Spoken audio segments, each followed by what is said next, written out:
Hello, everyone. Good evening. My name is Maritha Gums, owner and founder of Fight to Be Fit DC. Thank you for joining us tonight for the 7th episode of Surviving, Living, and Thriving during COVID-19.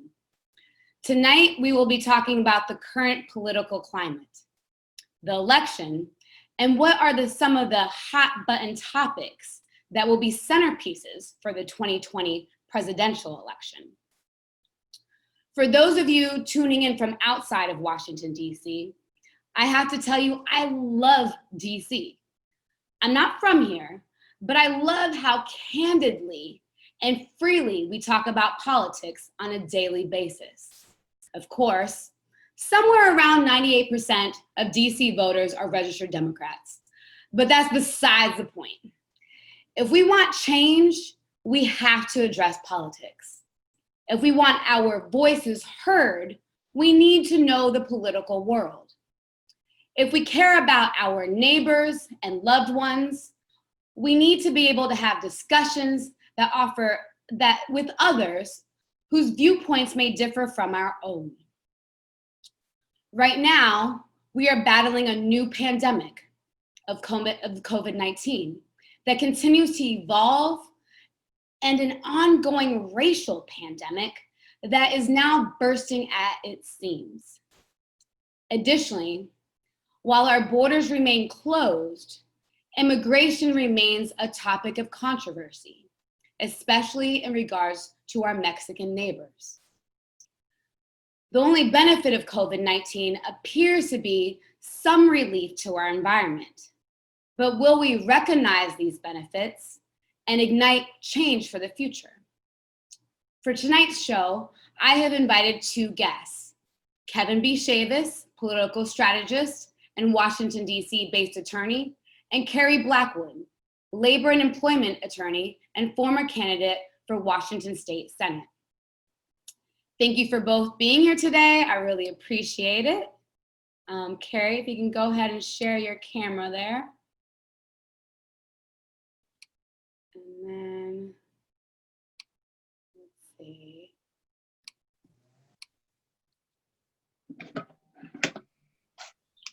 Hello. Here, hello. Let's see. I think we got to change the view here. 1 second. There we go. Hey. Hi, Kevin. How are you guys doing today? Good. Thanks for having me. Thank you for being here. And thank you for being here, Carrie. Thank you. Thank you very much. So yeah, I really appreciate you guys being here today. We're getting ready to close what has been a busy and tumultuous 2 weeks. DC, along with other cities and states, have lifted some of the stay-at-home restrictions. Memorial Day weekend was celebrated with floods of people at beaches and restaurants. Peaceful protests and riots emerged that are actually stimulating change, but have also illuminated several issues. And then this past Tuesday, DC, along with 7 states, voted, which in many cases meant a lack of social distancing as well.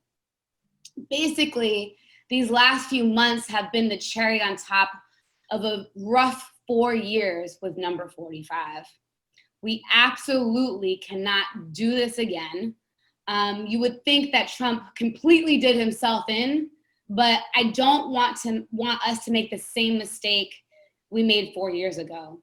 We literally did not think he could win, and I feel like there's so much of Hillary's campaign was built on highlighting how horrible Trump was. And I see some of that in the way that Biden is also running his campaign. And of course, at present, Biden is our only option. Do you guys want to go ahead and start with weighing in on some of that? Well, absolutely. I mean, you raise a lot of good points. And first off, thank you for having me. Thank you for putting this together, this important discussion, because like you mentioned, there's so much that's going on all at once. We're really facing different crises that some people, like our parents and grandparents, they haven't seen anything quite like either one of these, the pandemic and then these amazing protests that we've seen that are mainly peaceful. There are some bad actors, but we're seeing people from all over, all types of backgrounds coming together, all saying enough is enough and the police brutality has to stop. And I think President Obama made a good point yesterday during his town hall where he compared this to the civil rights movement of the 1960s. And he said that back then you didn't have the public opinion in favor of the protests the way it is now. It's surprising a lot of people that, almost 2/3 of the country do support the protests. They don't support the looting and rioting, and I don't either, but they do support the protests themselves or the reason behind the protests. People are just tired of hearing about unarmed Black men, Black women being killed, minorities overall being killed by police. And this election is very important, and I'm happy to get into more of it, but I do want to thank you for bringing this together. And there's just so much going on. It's kind of overwhelming, really. So to be able to talk about it right, is also helpful too. Yes, we have a lot to talk about. So we're gonna do the best we can here and leave everybody with something to chew on and move forward with. Did you want to add something to that, Carrie? Yeah, I think that I can agree that the concept of all these things happening at the same time, right? Like we faced some of these issues individually, but not all together at the same time. So I think really what people are standing up against is this abuse of power that's coming from a public entity, right? Like this is our shared government. This is the state, and the state is abusing its power. And at the same time, we're seeing that there is so much suffering happening really across the community from really failed economic policies, which has also shown up in failed health policies, and then this long history of oppression and folks not having equal access to the benefits of our society. And then also this other notion that we really do have the opportunity for the first time ever in our history to really create a true democracy, because we've never had that before, right? And so we've had this notion of what democracy is, but we've never actually had it. And so I think that there is this energy that's happening to say, we right now have the opportunity for the first time in history to actually create a shared democracy, which may create the opportunity for a democratic economy, where we actually have an economy that works for people and for the community. So I think as tumultuous as this time is, there's like this frequency that's resonating that's really powerful that we're all feeling. And I almost feel I've got, tons of work to do. We're all working, we're trying to do all these things, but at the same time, we keep getting drawn back to say, but wait a minute, something powerful is happening right now. And I want to be a part of that. And I want to make sure that we keep that frequency going to get us where we need to be and not lose it. Absolutely. And I think what is awesome about, and I just want to, let's see. So I think what's awesome about right now, and you and I were talking about this a little bit yesterday, is that I think it's an opportunity that people are taking to not only, this is not something I just do on the weekend. This is not just something that I talk about with my friends. This is not just something that I keep in safe spaces, but like, let's bring this to our work. Let's bring this, let's as a company, let's be open about this. Let's infuse the spirit of change in everything that we do. I think the question now is, government is essential. Government has a role and government has power. So with that being said, is Biden going to be able to take us into the next phase? Well, that's tell us, Kevin. I mean, that's a loaded question. I guess I'll jump out there on that. It's a tough one because I certainly don't think Joe Biden will just cure everything once he's elected and everything will be, just like some utopia in America. He certainly has his own checkered past and things that understandably give people pause when it comes to supporting him. But I think when it comes to elections, especially presidential elections, they're determined by the people in the middle. You know, if you look at the history, it usually comes down to about 7 or 8 states. Now, some states are now more swing than they used to be. Like Virginia is really almost blue at this point, based on the strength of Northern Virginia. Arizona's starting to become more blue. Texas is becoming more blue, even Georgia. So the dynamics are always shifting, but it usually comes down to what the people in the middle do. And Trump is so polarizing that he actually has a pretty high floor as far as his support. I mean, as much of the negative things that he has done, you would think his approval rating would be maybe in the 20s or 30s. His approval rating now is higher than George Bush's was when he left office. And now looking back, I think a lot of people would like George Bush over Donald Trump. He's got a lot of hardcore supporters, but again, it's those people in the middle. And it looks like, especially after the coronavirus pandemic started, and it was clear that Donald Trump did not take it seriously in the beginning. He had the information. He's on record kind of blowing it off. Then it blew up. Now he's turning the military against peaceful protesters, kind of egging things on, not showing a lot of sympathy. It does seem to be dragging him down. But again, he's got such strong support. There are a lot of people who really don't care what he does. They're going to vote for him. And I think a lot of those people are kind of silent supporters of his too, people you may not expect to support him that are going out and voting for him. I think that Joe Biden and go back to your original question about can he take us sort of to the promised land? What I will say about him is that I'm encouraged that he's adopted some suggestions from people in the party, like from Senator Elizabeth Warren or Bernie Sanders. He has incorporated some of their platforms. He does have a comprehensive Black agenda that he's just posted on his website, a couple of weeks ago. He's adopted some of the I don't know if he's officially adopted the decriminalization of marijuana, but I think he's leaning that way because he's always been sort of staunchly against that.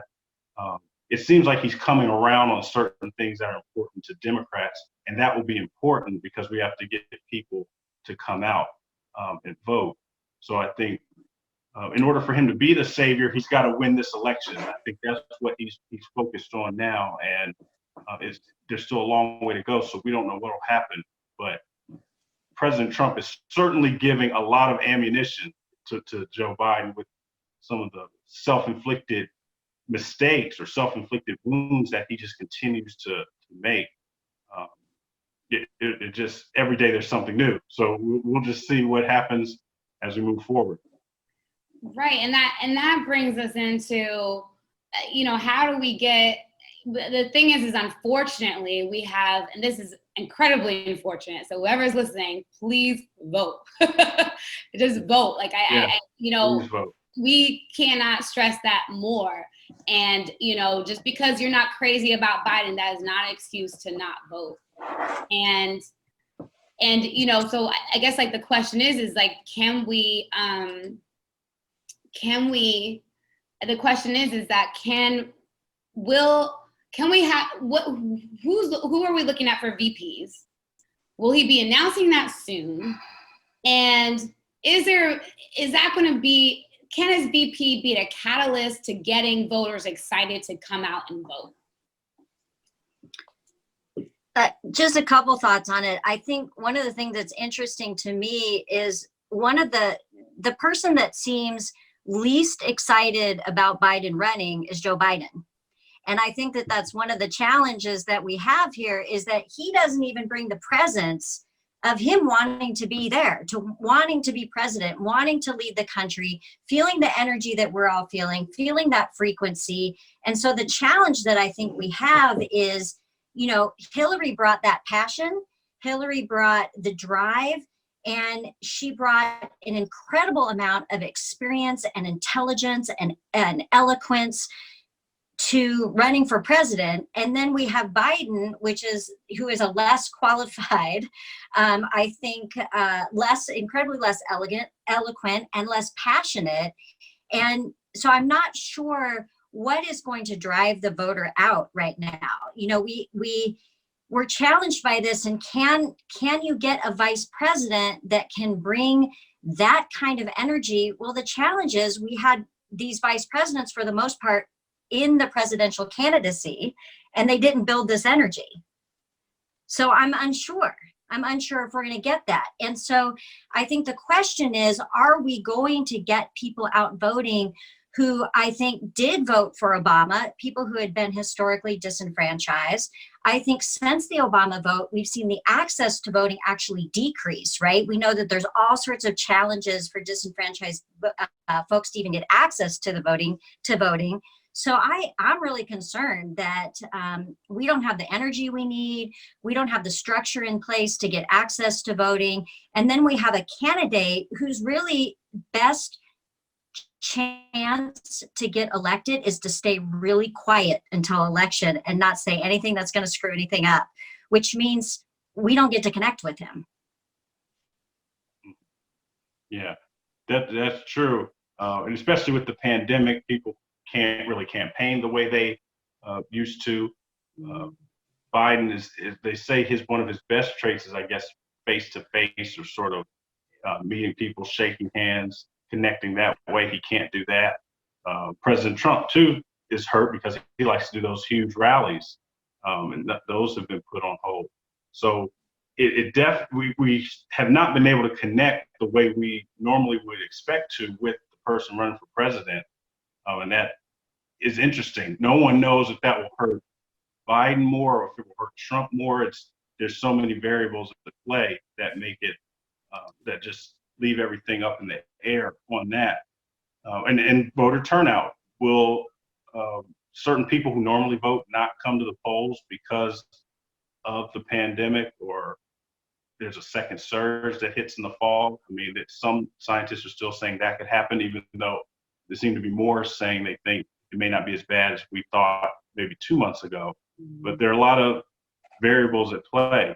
I think as far as VP, he's already committed to choosing a woman, which I think is a great decision, because there's so many qualified women that would be great in the role, and I think it would send just a strong message. America has not had a woman at either vice president or president, which obviously makes no sense at all, looking at other nations who have had women run in all types of positions.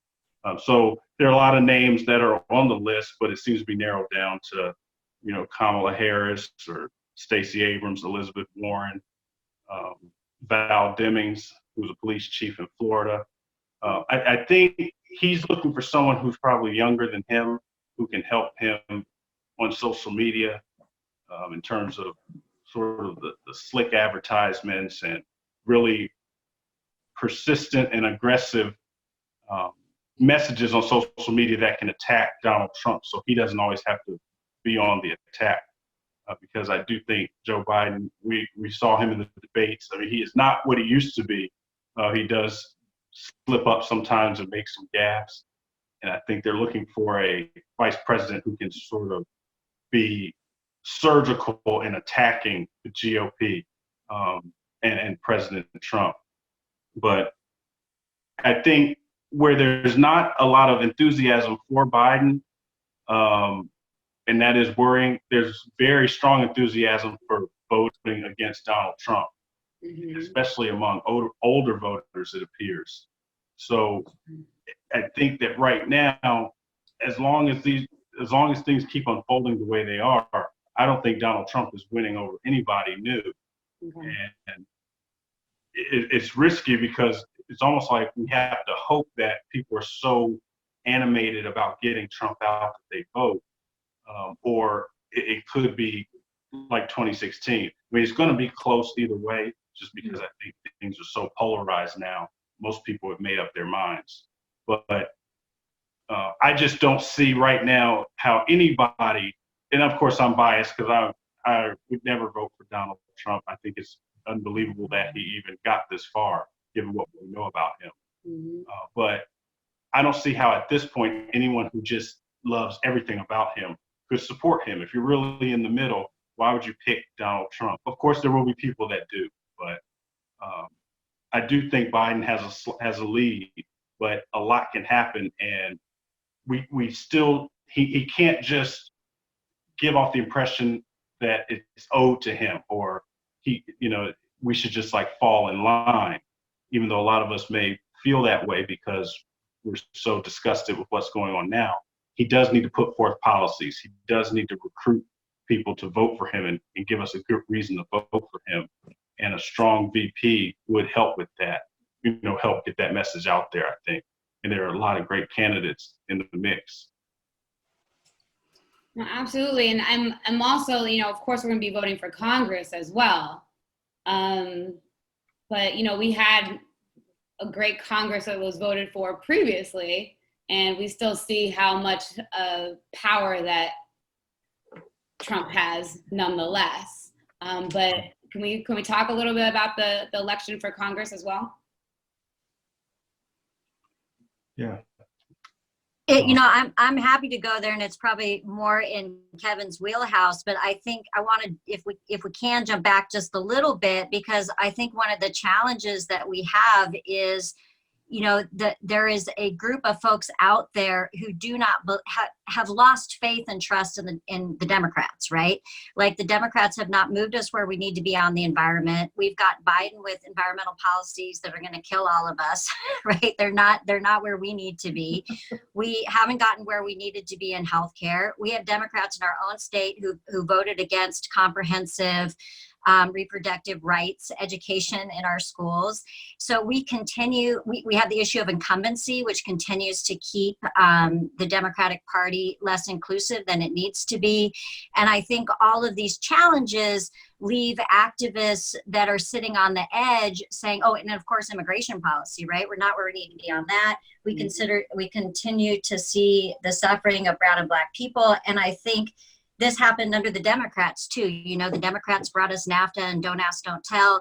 And I think that there's a lot of frustration out there to say, if we bring Trump back into office, will we have the kind of de-evolution and destruction that we need to create real change? Because if we continue to go with sort of the middle ground Democrats, we're not going to get anywhere we need to be. And so I know that a lot of the folks that I work in community with don't see that Biden is worth pounding the pavement for, because Biden is going to bring us the same policies, whether they be domestic or international, that are really costing all of us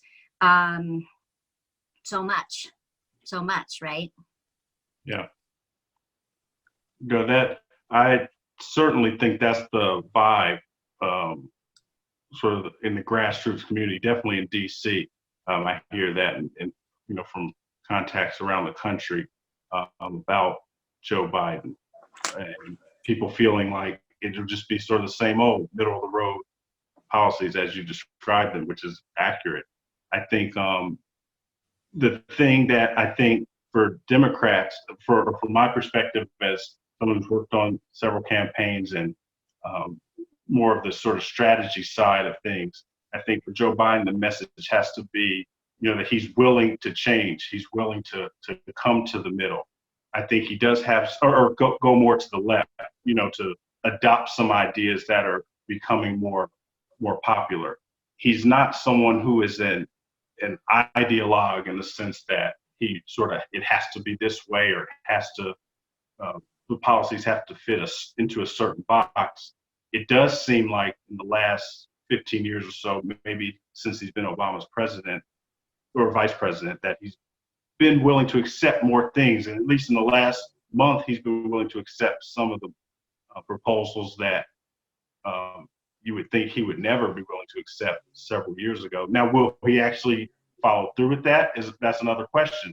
But I think with the George Floyd protests that we're seeing around the country, if we can continue to harness that type of energy, we can hold him accountable, because he knows that he needs minorities. He needs women. I mean, those are the main blocks that he needs. He needs the minority vote to come out for him, and he needs women, white women, minority women. That's the way he's going to defeat Donald Trump.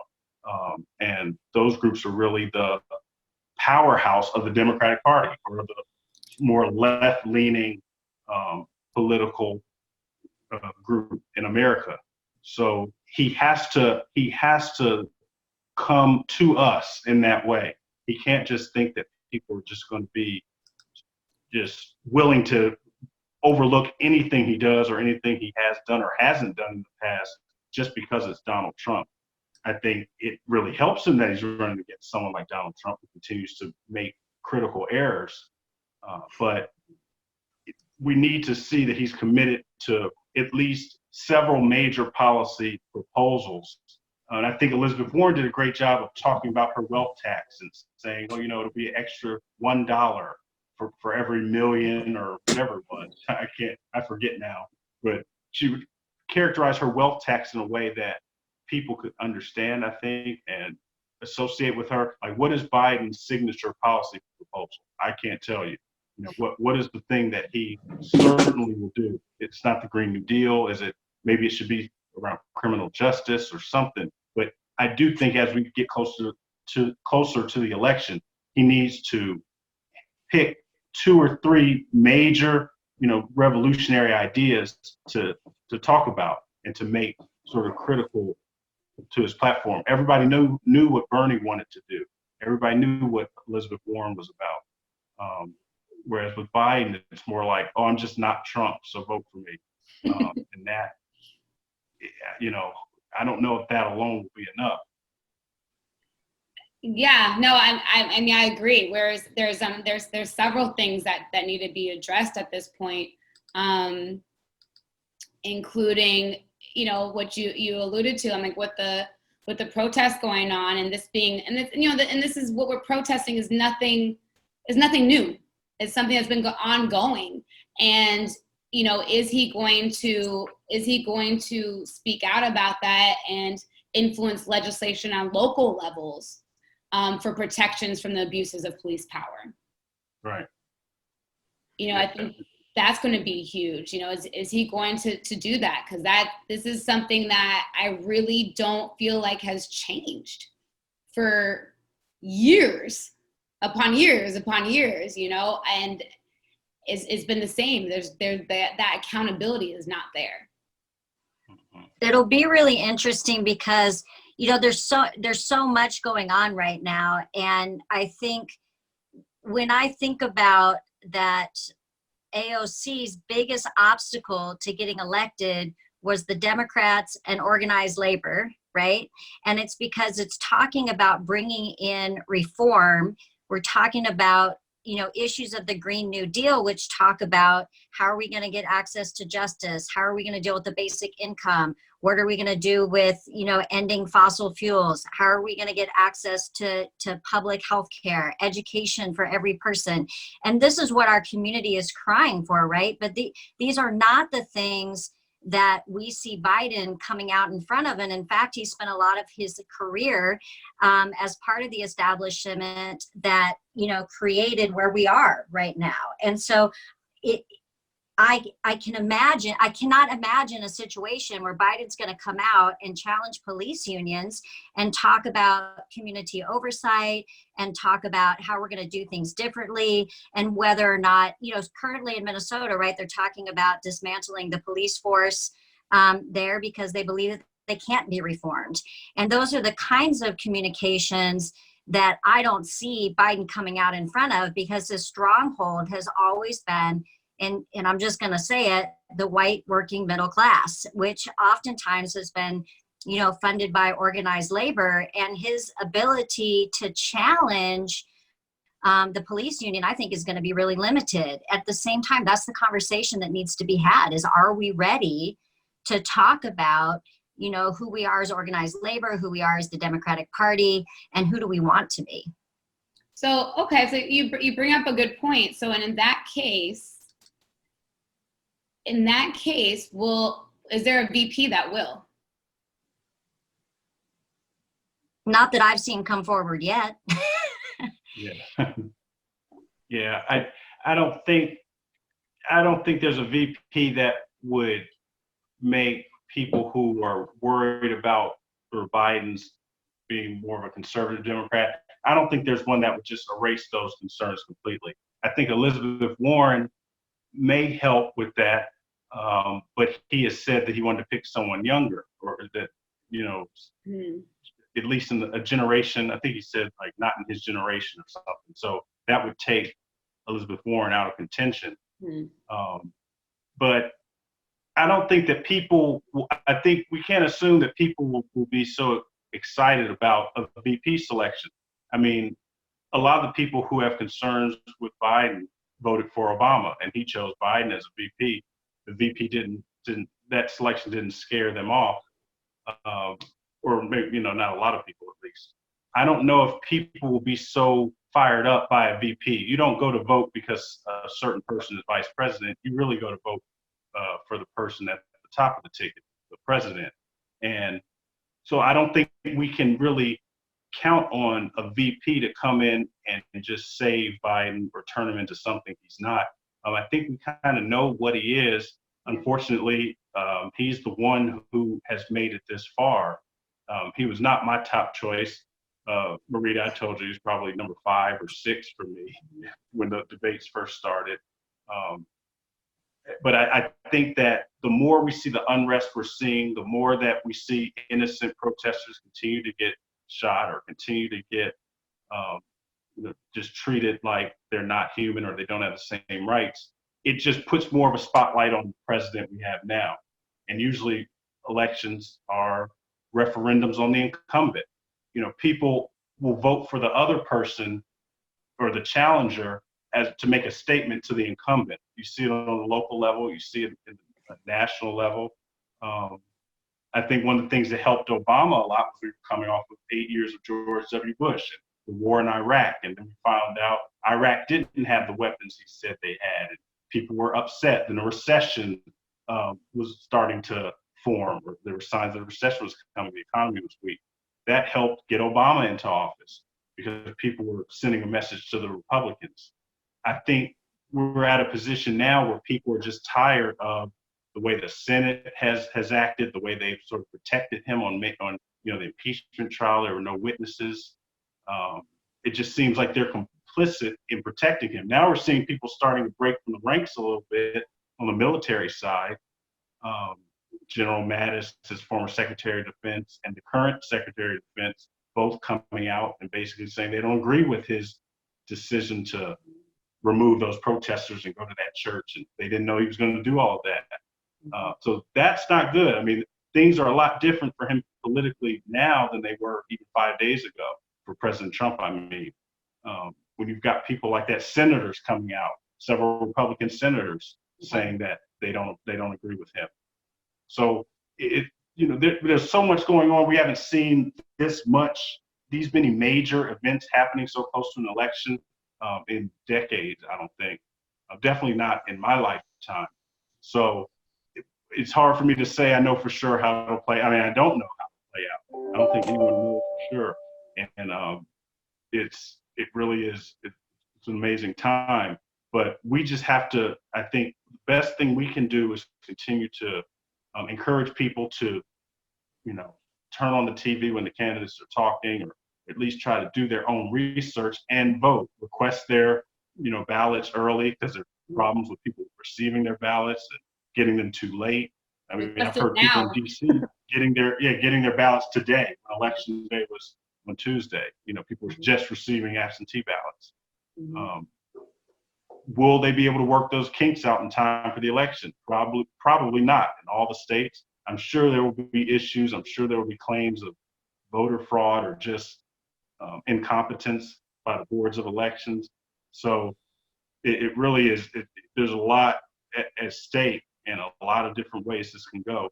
But the more informed we are, the more we know about our rights, I think the better off we are and can hold authorities accountable, or at least try to. Mm-hmm. And I think right now what's going on is that, just want to spotlight, here we go. Right now is that there's a lot at stake right now. We're trying to transition out of this pandemic, and the economy has taken a hit, and we don't know, how much how hard we're really going to get hit. And now with the reopenings that are happening, employers are going to start putting pressure on their employees to come back to work. And what is that going to look like? And I Carrie, I think this is a great place for you to jump in and really tell us, what's that going to look like, and is there going to be changes in the legislation on both a local level and a national level that are going to help us with that? Because this is going to be, even as the pandemic, whatever happens with the pandemic, we know that this is going to affect us at least through next year. And what protections are going to be in place to protect people who are like, I don't feel comfortable going back to work, or certain things need to be in place for me to go back to work. How is that looking for us? Yeah, and I just want to start by saying too that the pandemic is not causing the economic crisis. The pandemic is not causing the challenges that workers face today, whether it be childcare or access to healthcare or access to leave.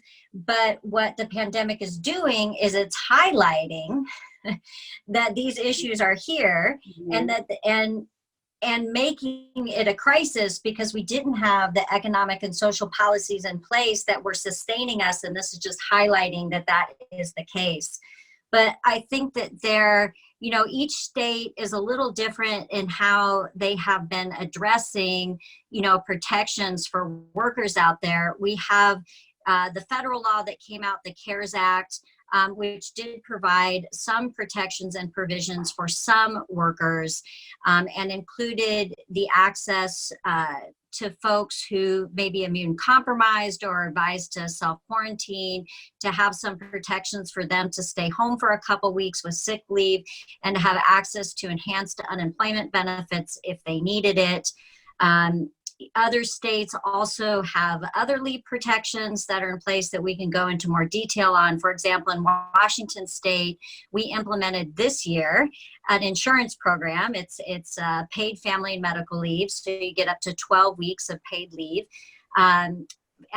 for a percentage of your income up to, I think it's $1,000 a week. And that's available for folks who become ill or need to care for other folks that are ill. And it's done much like unemployment insurance. It's an insurance program. And so each state's a little bit different on how they're handling it. But I think the challenge, and of course, childcare is a whole other issue because we still got schools closed down, people aren't able to go to work. And so all these things are stacking up. But I think as things are starting to open up, the big question is, do I feel safe going back to work, right? Like if you're not immune compromised and let's say you don't have children at home that put you under some protections, and you're called upon to show up to, here in Washington State, phase 2 is come clean our house, come cut our hair, and come feed us food.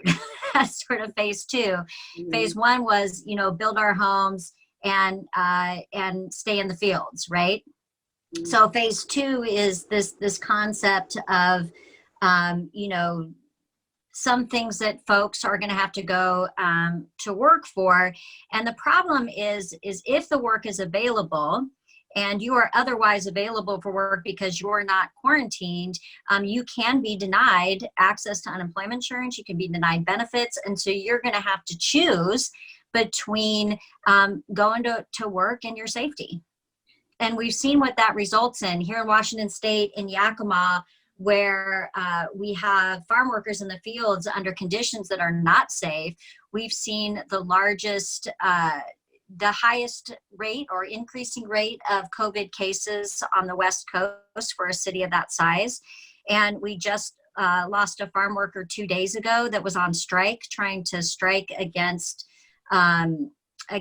Allen Brothers to say the conditions of farm workers are not safe, the conditions of folks that are in pack houses are not safe. And so we continue to see that the most vulnerable workers among us, those who don't have the opportunity to work virtually, those of us who, are required to be really in the service of others, right? Which disproportionately is people of color and undocumented people are the ones who are going to lose their lives first. Which brings us into immigration, which right now I know the borders are closed through June 22nd. What, and again, bringing it back to Biden, but also bringing it back to, other elected officials and potential candidates. What is that looking like for immigration? Because we've seen some of the most horrific situations with immigration under Trump's presidency, with the children at the border and the children being separated from their parents and being put in cages. Who's being vocal about that? What's going on there? Can you speak on that? I don't know, Kevin, if you want to jump in on that, but this is the whole issue of incarcerating or detaining people of color, in the privatization of the prison system. I mean, all of these are long-term issues. And I think we're really at the point now where we have to decide as a country whether or not we want immigration at all. Because our policies right now say there's no access to immigration to this country. And to give the implication that we actually have an access to immigration here is just a falsehood. It doesn't exist in our country. The ability to legally immigrate to the United States does not practically exist unless maybe you're an H-1B person, who means you're, considered a high valued, high wage, which we can have an argument about whether or not we have people already in this country that fit that need. We have some abusive immigration policies that we see, which with the H-2A visa folks, who are brought here as guest workers under what people consider to be and have experienced as, abusive conditions. So really, we no longer have a policy of immigration in our country. What we have is a policy of non-immigration. And I have not seen that there's a highlight from the Democratic Party to get serious about whether or not we want to be a country that still welcomes others.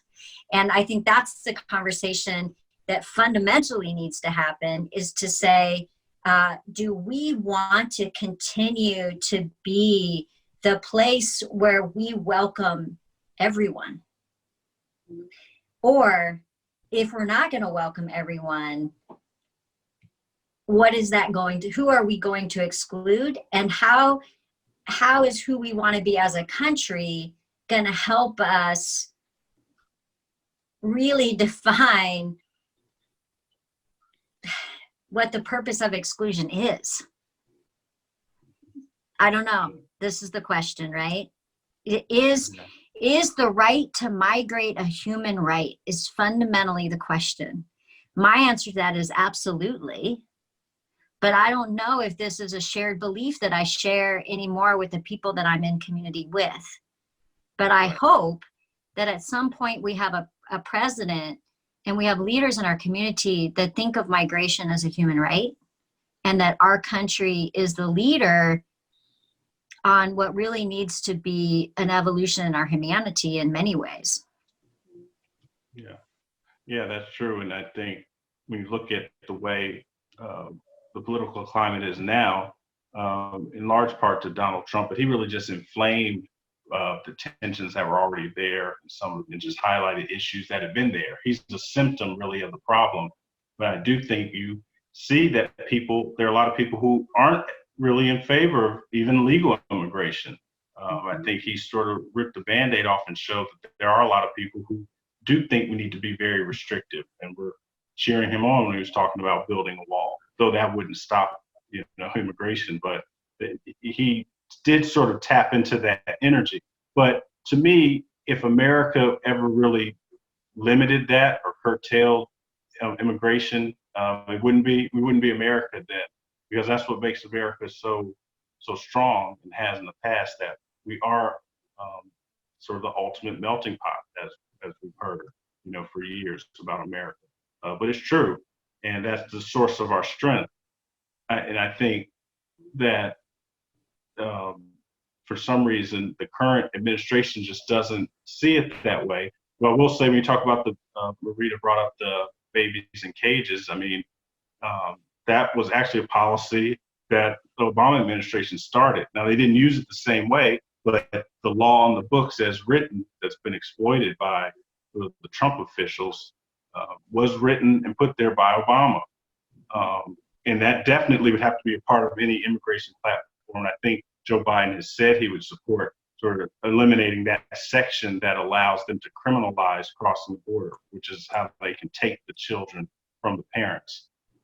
That absolutely has to be changed. Mm-hmm. And, you know, we've got children that have gone missing and haven't been found. You know, that's very, very disturbing. We've got thousands of children who those parents may never see them again. They'll never see their families again. I mean, what happened to those children? It's just, it really is a black eye on America when we really are supposed to be open to people coming here. And life would look very different if we didn't have people that were coming from all over the world to contribute to the economy. I just think that's what makes us stronger. But there has to be, I think Carrie raised a good point about how we make it so hard for people to legally immigrate. There is really no pathway to doing that. And we hear politicians talk about sort of establishing that, but it never really gets anywhere, and it becomes politicized. And at some point we have to be able to find that common ground and make that commitment to sort of preserving America's culture, or what makes America great, which is that we are a land of immigrants. I mean, that's just what we are. We've always have been. Absolutely. We should not run from that. No, absolutely. And you know, and I want to let the audience know that if you guys want to jump in with questions, I have it on Facebook Live as well. So if you want to pick questions there, if those of you who are on there, please do. I want to continue this conversation though. And, you know, the thing about immigration that's always been interesting to me is that it's almost as if people never opened up a history book and understood, you know, how the Americas were. You know, like one thing I thought was really interesting when I went to Ecuador, which is where my mother's from, and I learned about the trade that occurred all through the Americas. And then when, you know, I did my DNA, you know, a lot of it was Andean, which is where, you know, where my mother's from in Ecuador, but for my Native American ancestry, but it was stretched out all over through the Americas. And I was just like, that must be because of the trading that was going on. And then just the fact that this wasn't, you know, this was the land of the Native Americans. And that's such a small percentage of the population, which is such a mark of shame on the U.S., you know, American history, that's the case. So, you know, and that brings us into education. You know, what's education reform looking like? You know, what's that going to take, not only for us to get, you know, and I think the big issue that we always focus on is like just getting good education. But I think part of good education and moving us forward and understanding what it's going to take to move us forward is knowing our history so we don't repeat it, and we take the good things from our history and we evolve with that. Yeah, I mean, absolutely. I mean, one of the challenges that we have is that we've denied our history, right? We've denied the diversity of our history.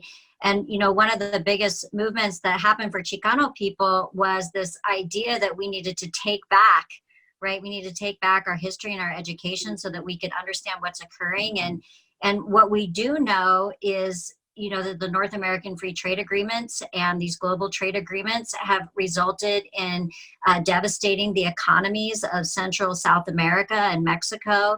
And part of the issues that are causing the interest to migrate is because people cannot survive off of in the traditional ways that they have in surviving off the land and communities. And that's directly linked to NAFTA and to the history of corn and to the history of trade and colonization in Central America, and which continues today. And so I think that we have to get real about educating ourselves, our communities, and each other about taking back our history. And I think, you know, one of the things that I just wanted to mention quickly about that is not only do we need diversity in our educators and through our systems, but and also rethinking about is our schools, because schools were designed in their current form to create a future worker, right?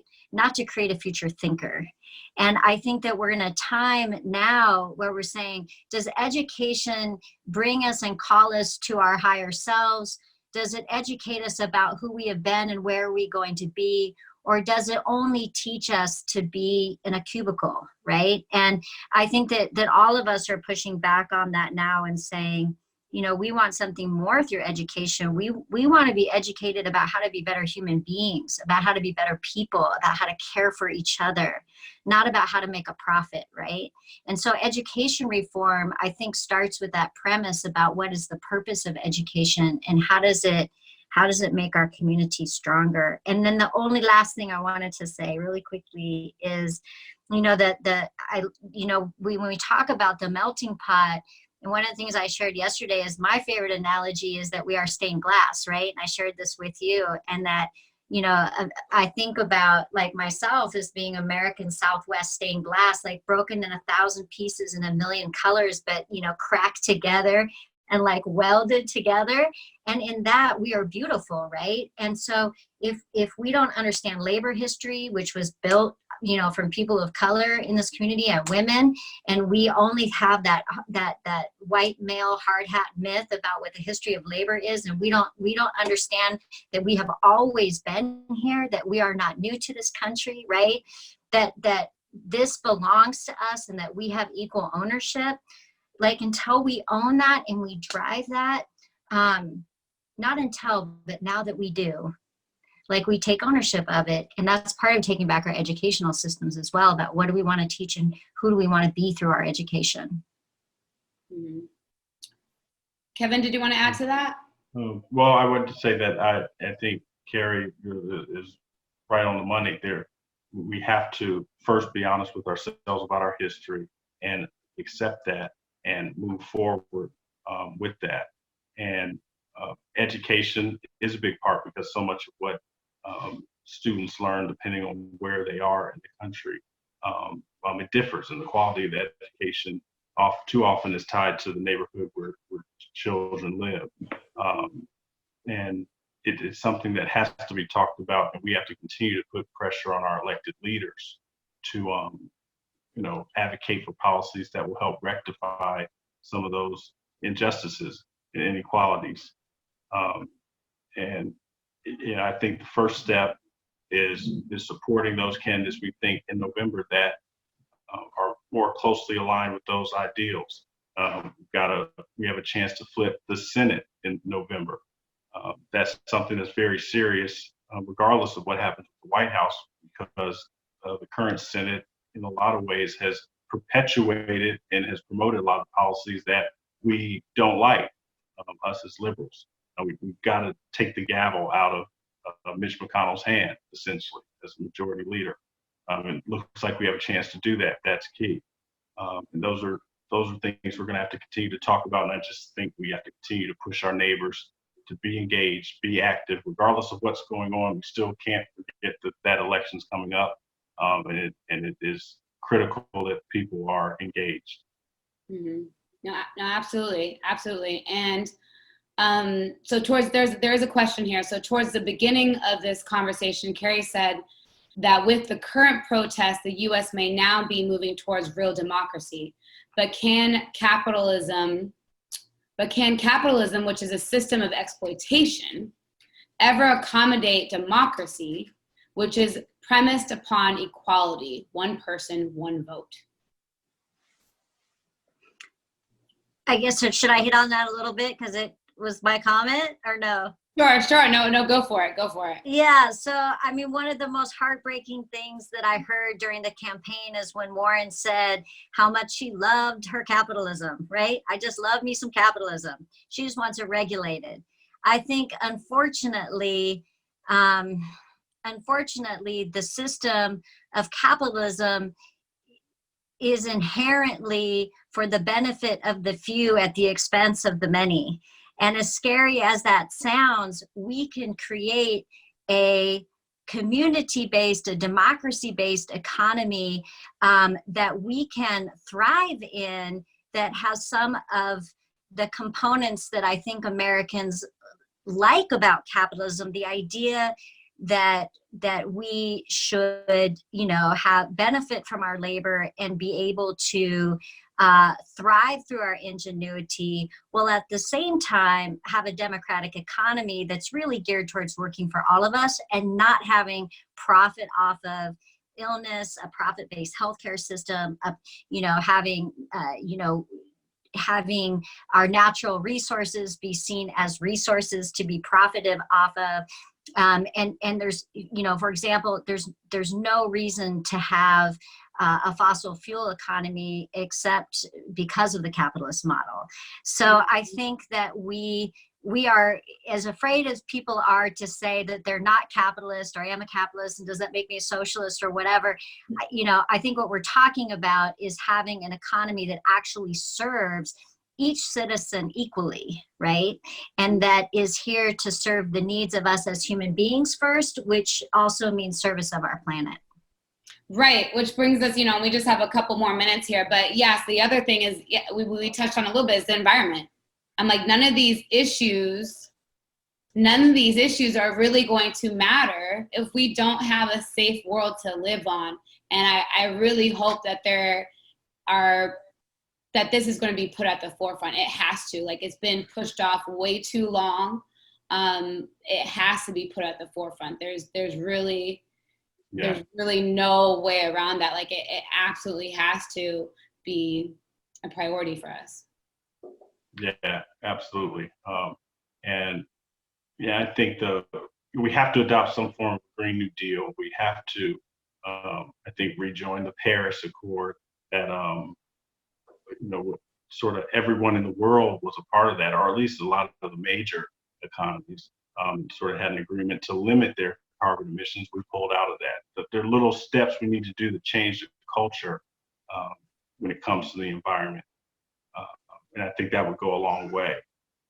But I actually have to sign off. I know, Marie, there's so much we can talk about, and we need to do this again as we get closer to the election, because there's so many key issues. This is shaping up to be the biggest election probably in the last several decades. I know we probably say that every time, but I really think what we're seeing now, it really is. I don't think we can do 4 more years of this. I'm happy to continue this conversation at a later time with you. And Carrie, you too. It was great talking to you and connecting with you, and we should stay in touch too and see how we can help each other. Absolutely. Yes. Absolutely. Okay. Thank you to both of you for being here. I'm just going to go ahead and close out the show. Okay. Yes. Thank you both of you for being here. Thank you to our audience. Next week we'll be back here again at 7:30 p.m. and that's Eastern Daylight Time.